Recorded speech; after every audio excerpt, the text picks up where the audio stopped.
धन्यवाद देहरादून।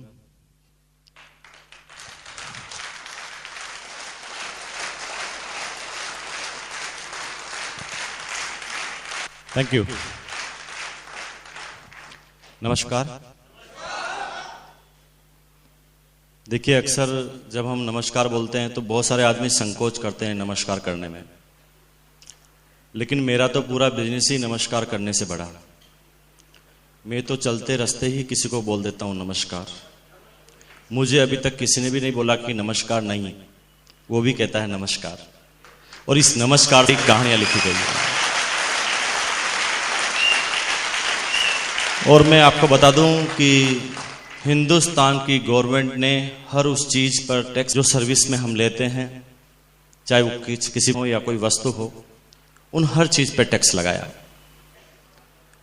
और एक जानकारी के मुताबिक, क्योंकि आरसीएम वाले नमस्कार बहुत बोलते हैं, तो हिंदुस्तान की गवर्नमेंट सोच रही है कि नमस्कार के ऊपर भी,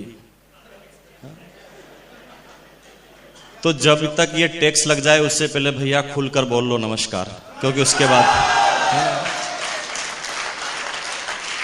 हम टू द पॉइंट बात करेंगे कि आज हम बात कर रहे हैं आरसीएम बिजनेस की। इससे पहले मैं आपको थोड़ा सा इंट्रोडक्शन दे दूं। मेरा मसल मुकेश कोठारी मेरा नाम है। राजस्थान की सिटी है भीलवाड़ा, वहां का मैं रहने वाला हूं। और आज इस बिजनेस की बात कर रहे हैं। पीछे एक बैनर लगा है और पिछले 45 मिनट से आप ये बार बार सुन रहे हैं आरसीएम बिजनेस। तो आपको अभी तक ये पता चल चुका है कि आज हम जिस बिजनेस की बात कर रहे हैं उसका नाम है आरसीएम बिजनेस। जिस बिजनेस की अभी मैं कुछ चंद मिनटों में आपके साथ बात करूंगा, इस बिजनेस को ठीक पिछले 5.25 सालों से मैं लगातार जीता हूं, मैं सीखता हूं, मैं करता हूं।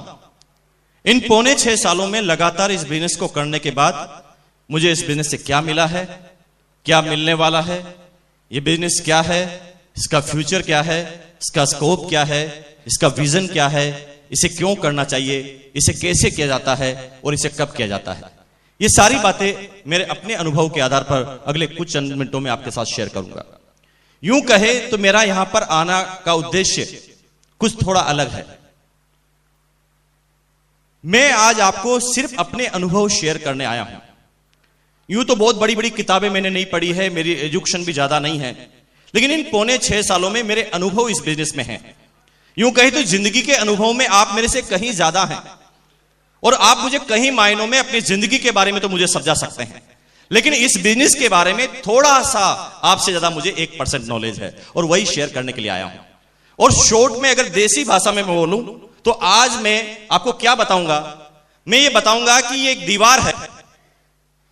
इस दीवार पर हमने पिछले 5.25 सालों में 50 बार अलग अलग टेक्निक से सिर फोड़ा है और जब भी सिर फोड़ा है तो हमारे चोट लगी है और चोट की साइज क्या क्या थी।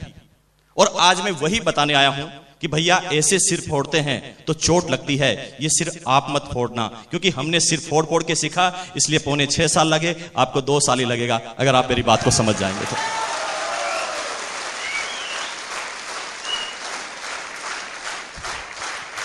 धन्यवाद। इस बिजनेस को ठीक 5.25 साल से मैं जीता हूं। छोटे से बैकग्राउंड के बारे में बात करूं तो इस बिजनेस को करने से पहले भीलवाड़ा के अंदर एक पेंट पीस का कपड़ा बनाने वाली, एक शूटिंग बनाने वाली प्राइवेट कंपनी में मेरी सर्विस हुआ करती थी। लगभग 19.5 साल की एज में अपनी सर्विस का कैरियर मैंने चालू किया था। इतनी कम एज में सर्विस करने की जरूरत इसलिए पड़ी क्योंकि मेरे फादर डिफेंस सर्विसेज में थे। फिटनेस उनका साथ नहीं देती थी, जिसका नतीजा था कि उन्हें उस समय कंपल्सरी रिटायरमेंट लेना पड़ा। जब मेरे फादर का कंपल्सरी रिटायरमेंट हुआ, उस समय मेरे फादर की जो पेंशन की अमाउंट आया करती थी वो मात्र 800 रुपए की हुआ करती थी। और उस समय मेरी एज हुआ करती थी 9 साल की और हमारा 6 भाई बहनों का परिवार था, सबसे छोटा मैं। यहां पर सारे आप एजुकेटेड, बुद्धिजीवी, समझदार आदमी बैठे हैं। आपको ये ज्यादा समझाने की जरूरत नहीं है कि 800 रुपए में 6 भाई बहनों का कैसे गुजारा चलता होगा। आप डिफाइन कीजिए, आप सोचिए। लेकिन हमारे माँ बाप ने हमें कभी कोई कमी महसूस नहीं होने दी। हमारी एजुकेशन, हम बच्चों की एजुकेशन उस समय कंप्लीट करवाई जिस समय उनके पास ढंग से अपने बच्चों को खाना खिलाने के भी पैसे नहीं थे। मैं गर्व करता हूं सबसे पहले भगवान, उसके बाद मेरे माँ बाप और आपके माँ बाप पर, क्योंकि जिन माँ बाप को आप में से कुछ लोग भूल चुके हैं उनको मैं फिर याद दिला दूं कि आपके मां बाप ने आपको यहां तक पहुंचाने के लिए कितने पापड़ बेले हैं, ये शायद आपको पता नहीं है, बिल्कुल भी पता नहीं होगा। आप थोड़ा एहसास कीजिए तो आपको पता चलेगा कि जो त्याग, जो बलिदान आपके मां बाप दे सकते हैं, दुनिया की अब तक कोई भी हस्ती इस तरह के त्याग और बलिदान नहीं दे सकी है और नहीं ऐसा कोई उदाहरण पैदा हुआ है। तो एक छोटा सा मैसेज यह है कि आप अपनी पूरी जिंदगी में किसे भी भूल जाना, लेकिन अपने मां बाप को मत भूल जाना। वो नंबर 1 है, वो नंबर 1 रहेंगे हमेशा।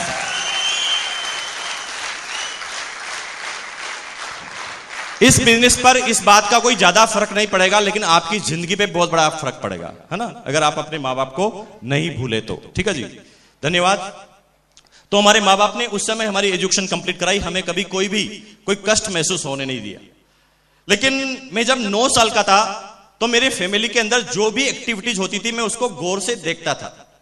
हालांकि उस समय मैं समझता नहीं था, लेकिन जब मैं आज उन चीजों को याद करता हूं तो मेरा दिल पूरा भर आता है।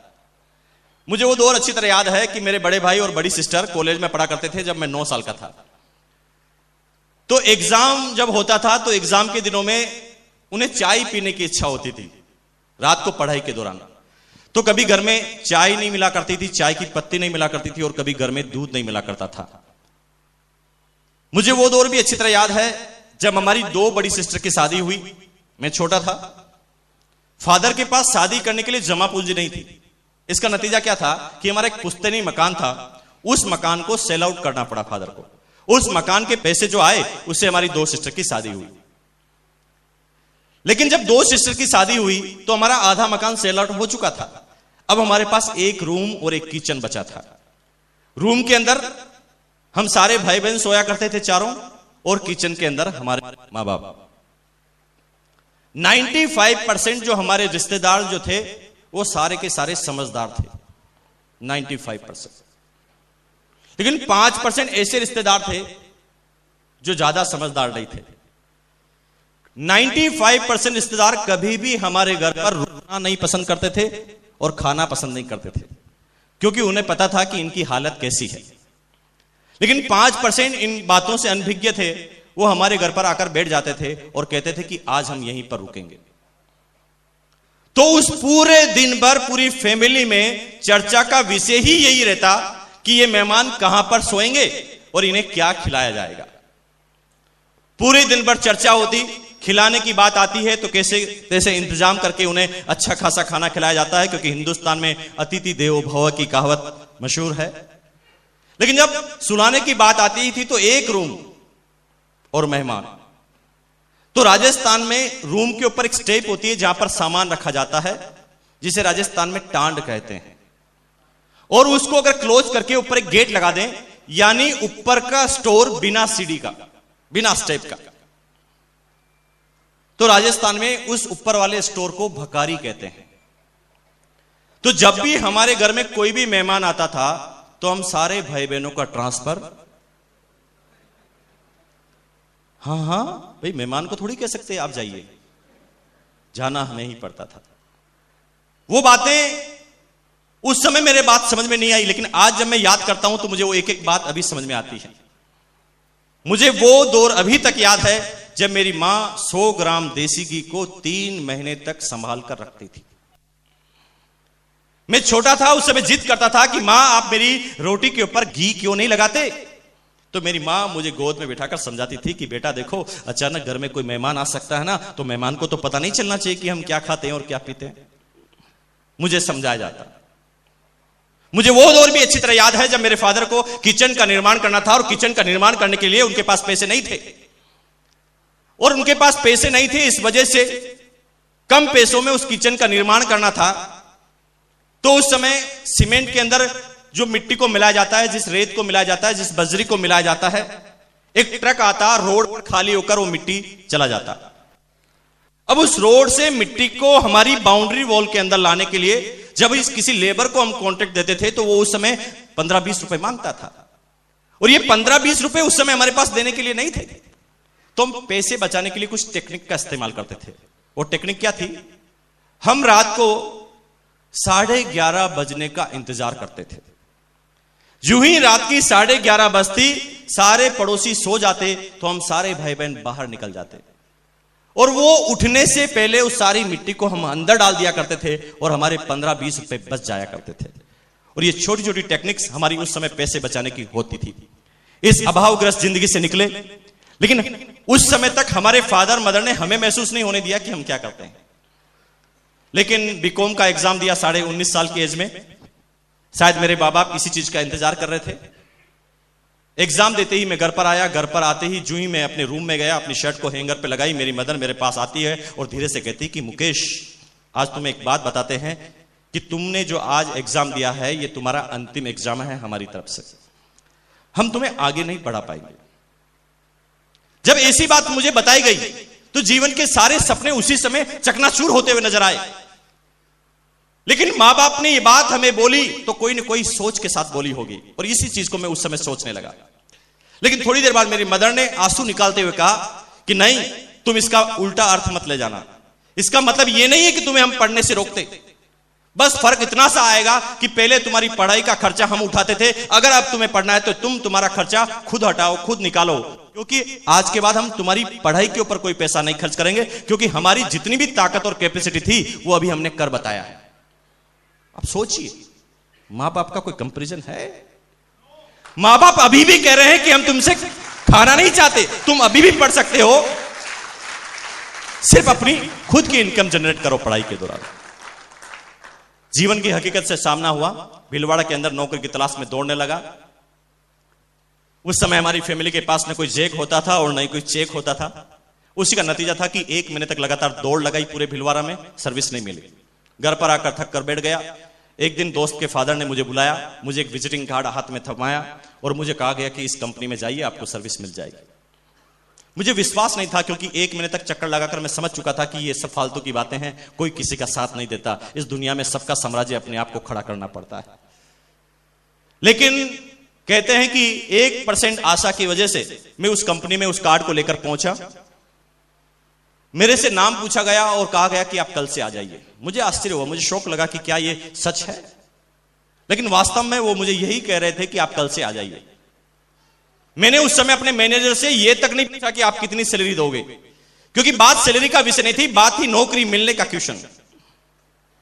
और मैंने कहा सर्विस मिल गई, अब मुझे क्या चाहिए, और मैं घर पर आ गया। अगले ही दिन तैयार होकर ऑफिस पहुंच गया। पहला दिन ऑफिस का टाइम था 10:30 का और मैं पहुंच गया 9:30 बजे। कहते ना कि जब कोई चीज बड़ी मुश्किल से मिलती है तो उसकी अवेयरनेस अपने आप पैदा होती है। जैसे हमारी ऑक्सीजन बड़ी आराम से मिलती है तो उसकी अवेयरनेस हमारे अंदर नहीं है। अगर आपको बता दूं कि 1, 1.5, 2 मिनट भी अगर आपकी ऑक्सीजन को रोक लिया जाए तो शायद आप इस संसार में जीवित नहीं रहेंगे। जिस चीज की इतनी बड़ी वैल्यू कि जिसके बिना जीवित नहीं रहा जा सकता, लेकिन उसकी हमारे जीवन में कोई वैल्यू नहीं। जहां जाते हैं वहां, अरे दोस्त, उसकी वैल्यू समझनी है तो उस व्यक्ति से पूछना जिसका अभी ऑपरेशन हुआ है, आईसीयू में उसे रखा गया है, ऑक्सीजन का मास्क उसके ऊपर लगाया गया है, वो होश में है। उसके कान में धीरे से बोलना, भैया 2 मिनट के लिए हटा दूं, तब उसकी वैल्यू का उसे पता चलता है। तो दोस्त, आपका जीवन इस दुनिया में लेना कितना बड़ा वैल्यूबल काम है, इसको आप महसूस करें। आपका ये शरीर जो है, इसकी वैल्यू को समझें। अगर मेडिकल साइंस में आपकी शरीर की वैल्यू को निकाला जाए तो करोड़ों रुपए की है, हम नहीं समझे अभी तक। मेरे दोस्त का एक हाथ फ्रैक्चर हुआ, पूरा हाथ निकल गया बाहर। एक टेक्नोलॉजी के तहत उसे अमेरिका में वापस लगाया जा सकता था। मेरे दोस्त के फादर पैसे वाले थे, उन्होंने फटाफट वीजा हुए और इमरजेंसी वीजा के साथ उन्हें अमेरिका शिफ्ट किया गया और वो हाथ का ट्रीटमेंट हुआ। लगभग 20 से 25 लाख रुपए खर्च हुए, हाथ सही हो गया। उस दिन मुझे वास्तव में अपने हाथ की कीमत का वैल्यू पता चली।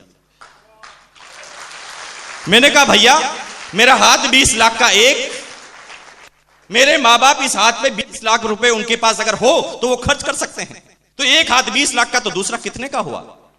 तो 40 लाख के तो हाथ, तो 40-40 लाख की टांगे भी होगी।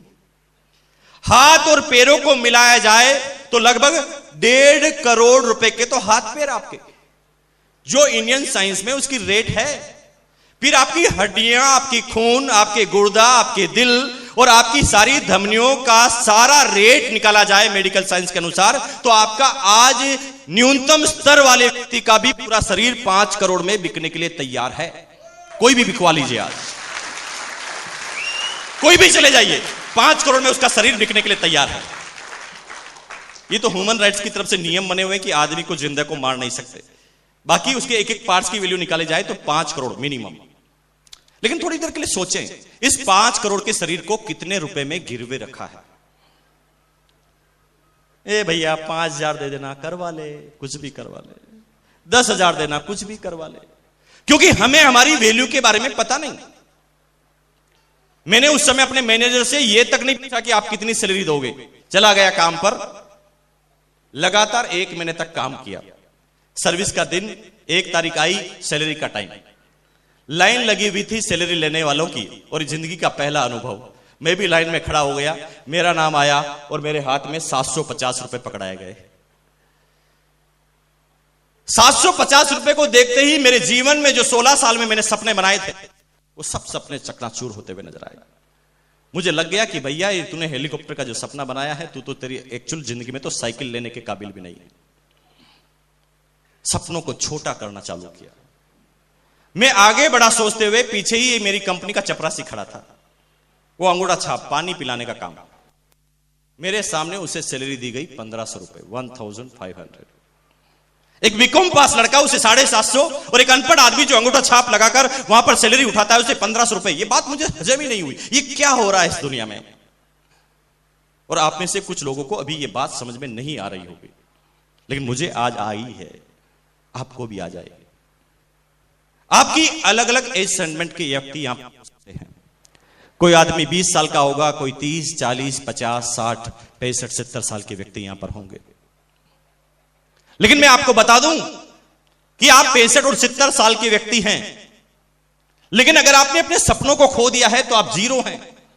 लेकिन अगर आपके सपने जीवित हैं तो कोई फर्क नहीं पड़ता कि आप किस एज में हैं, क्योंकि धीरू भाई अंबानी 40 साल का था तो आप में से कोई भी इंसान उसे नहीं जानता था, जानता था। लेकिन 40 साल के बाद उस बच्चे ने क्या करके बताया कि हिंदुस्तान नहीं पूरी दुनिया उसे जानती थी। क्यों? क्योंकि 40 साल के होने के बाद भी उसने अपने सपने को खत्म नहीं किया था, उसने अपने गोल को, अपने टारगेट को खत्म नहीं किया था। लेकिन हम किसी क्षेत्र में 5 बार अगर असफलता हमें मिले, 5 बार छोड़ो यार, 2 बार भी असफलता मिले तो हम उस क्षेत्र को छोड़ देते हैं। एक कविता बचपन में आपने सुनी हो, हार नहीं होती, है ना, कोशिश करने वालों की। उस जीवन में इस कविता को हमने इतनी बार अंदर डाला है कि वो पूरी कविता हमें याद हो गई, लेकिन कभी भी हम में से किसी इंसान ने उस कविता का एक भी शब्द अपने जीवन में नहीं उतारा, नहीं उतारा। अगर आप इजाजत दें तो वो कविता आपको याद दिलाऊं, मैं वापस दिलाऊं, क्योंकि इस बार कविता को आप सुनने के हिसाब से मत सुनना, इस बार महसूस करने के हिसाब से सुनना। जिंदगी में अब तक ये कविता आपने सुनी है, लेकिन आज इसको महसूस कर लेना कि कामयाबी लिखी कहां से जाती है। क्योंकि उस कविता का जो शीर्षक था, हार नहीं होती। रिपीट कर रहा हूं, इस बार महसूस कर लेना, क्योंकि अगली बार जब ये कविता आपके सामने आए तो आप पूरे हिल जाने चाहिए।